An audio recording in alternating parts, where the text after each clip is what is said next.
Merdeka ১১৮।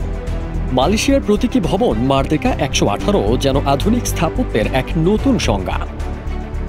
Merdeka ১১৮ শুধু দক্ষিণ পূর্ব এশিয়ার সর্বোচ্চ ভবনই নয়, এতে এমন কিছু প্রযুক্তি ব্যবহৃত হয়েছে যা সত্যি বিস্ময়কর। জানলে অবাক হবেন, এর কাঠামো এতটাই শক্তিশালী যে এটি ৮.৫ মাত্রার ভূমিকম্প সহ্য করতে পারে। যদিও মালয়েশিয়া ভূমিকম্প প্রবণ নয়, ভবিষ্যতের যে কোনো প্রাকৃতিক দুর্যোগ মোকাবেলা করতেই এমন ব্যবস্থা। এই ভবনের কাজ এমনভাবে ডিজাইন করা হয়েছে যে দিনের আলোর পরিবর্তনের সঙ্গে এটি আকাশের রঙের সঙ্গে মিশে যেতে পারে।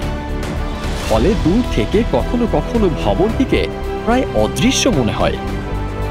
একে ঘিরে থাকা গ্লাস প্যানেলগুলো এমনভাবে বসানো হয়েছে যা প্রাকৃতিক আলোর সর্বোচ্চ ব্যবহার নিশ্চিত করে, ফলে দিনের বেলা বিদ্যুতের ব্যবহার অনেকটাই কমে যায়।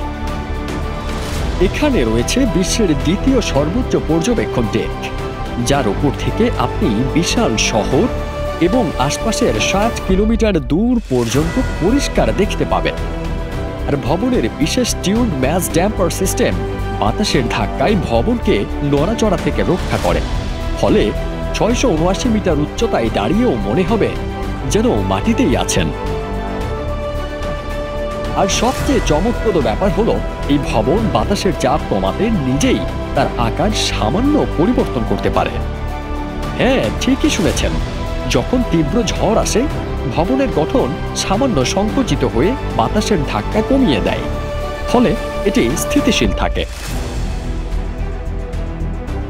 ভবনটির ভেতরে রয়েছে বিশ্বের সবচেয়ে দ্রুততম লিফট।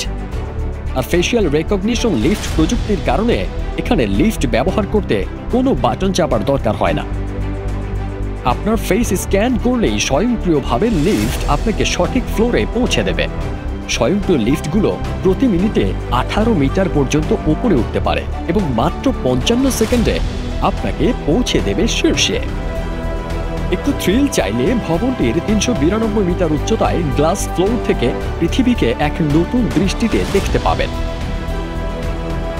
এই ভবনটি মালয়েশিয়ার স্বাধীনতা ও ঐতিহ্যের প্রতীক, যেখানে ডিজাইন করা হয়েছে স্থানীয় শিল্প ও সংস্কৃতির ছোঁয়া।